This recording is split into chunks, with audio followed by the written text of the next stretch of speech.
Welcome back, guys, and I hope you have a good one. And another year is an opportunity to start to hustle. So most of us siguro na ay mga resolutions which is often lead to a burnout o mga unnecessary pressure sa atong mga plans. That is why I am not actually a good fan of New Year's resolutions. Kay as a freelancers, common jud sa ato ang mga tight deadlines, demanding clients, and stress sa mga labad ng mga clients. You know what I mean? As as a start on 2024, let's go easy on ourselves. Huwag i-avoid nato ang mga temptation to take on more than we can handle. So, mao ni ang 7 ka New Year's resolutions na dili nimo buhaton sa 2024. So, number 1 is, pag naay bagong client maabot, accept diretso.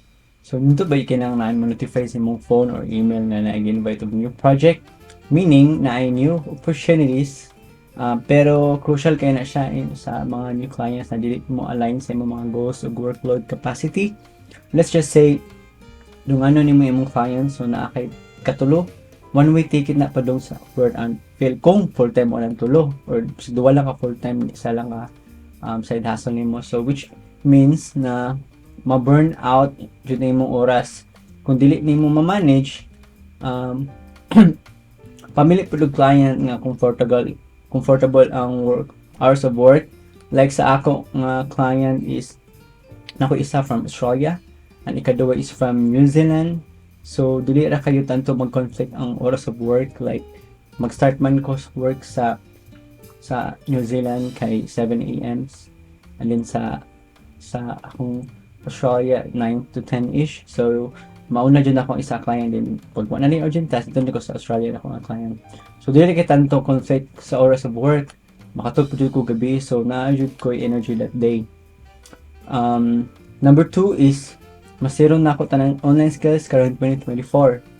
So gusto mahimong jack of all trades. So okay man kay ng versatility. Anang halos sa skills bitaw ang kuno na nimo. So pero building expertise takes time and it will take 10,000 hours to master a skill. So muna nag-imo ana. I have a friend called ginatawag sa nag-imo kaysa ang instrument mo pugo usahay. So meaning ng imo is imo na lang tanan. So rather than expect ka na mo master nimo ang marketing, design, writing or coding, i-enhance na lang nimo imong strengths while magtuon ka gamay sa imong weaknesses.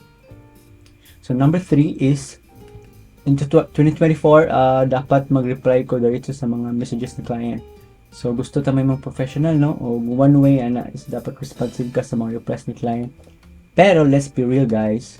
Na-jud time nga, dili na maka-reply dito. Labi nang nagdungan og sa task. Aplika jud kag tubag. Or say, maka-promise ka na dili nimo matupad. I've been on that for how many years and I've learned my lesson. So, pwede ra kayo ka mo response client in a few minutes or an hour unless it is urgent. Okay? So, time boundaries are your friend. So, naapil ba tayo own personal time o dapat put life balance? So, number 4 is yes, go regardless sa deadlines or budget offer if na yung client. So, I've for over 5 years or 6 nga na jud akong patasan. So, unsay ihatag nga deadlines, okay ko. Unsay ihatag nga budget, okay ko. So, gusto mo ta makawin sa offer ni client, pero kung desperate kay ka mo close sa offer, makalid na to crazy timelines sa project. So, overcommitting, tawag na and ending, burnout. So, usahay, kulang ang bayad sa mong value of work. So, pagtuon jud og decline if di na malin sa mong work, or dapat fair ang budget ni client sa imo. So, number 5 is mas active ko sa social media this year. So, kabalutan na i-active ko sa social media, may improve atong personal bonding. So, kung tarong pagka-plan, pero kung pwede na lang kasi mong news feed, samot na sa FB o Instagram, kuto mo oras. So, sige kag-post agad la while managing a client will go to exhaustion. So, dapat reasonable imong pag-post like twice a week. Ang FB and on Instagram like once a week. So, depends sa mong availability. So, bahalag tagsara ka mo post basta high quality imong content. So, that's good enough. And number 6 is akong i-check hong rate para kay client. So, yeah, kung discount nimo imong rate, makatapos ka new job.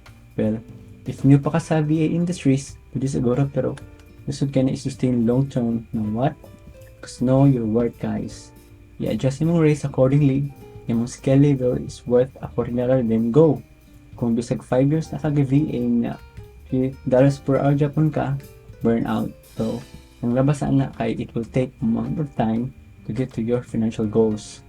So, the last but not least, number 7, dakuon ako akong oras sa pag-build akong personal branding or business. Lagi nagkaroon mo na akong isa sa resolutions for this year. So, ang kanang anxiety as a self-employed, which is kita as VA, self-improvement ta, atong business, atong skill. So, normal na yun na. But here's the thing though, ang stress is not a badge of honor. Pagtuon dyan kung saan pag-manage sa imong mga boundaries like taking breaks, mag-prioritize yung self-care, pag-gym, pagtong kaon, kung saan man ang dagang quarter niya lain imong lawas. So, ginagkasakit. So, akong na-experience karon is mag-optimize ka sa imong website. Karon, social media is 1 hour a day. That's mine, ha? That's 6 hours a week. So, dako na kayo kag mabuhat na long term ug ma-sustain mo ang daily activities nimo. Okay? So, just remember, guys, Rome wasn't built in a day. Progress is the most important rather than perfection. So, bala ginagmay lang, basta consistent lang jud ka. Ako nakatry jud ko sa una, kabi na build kung bandis ako galingon ang logo na ako din. Ending ni wala lang ko naman pinakabulan, hindi kapoy, kina burnout. So, hinahinay lang. It's been cherishing the privilege of doing what you love. So, yeah. Because if you are working and you love it, mura kang gadula na it's not called work, and that time is actually worth it. So that's all for today, guys.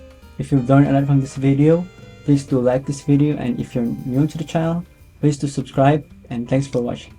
See you in the next one.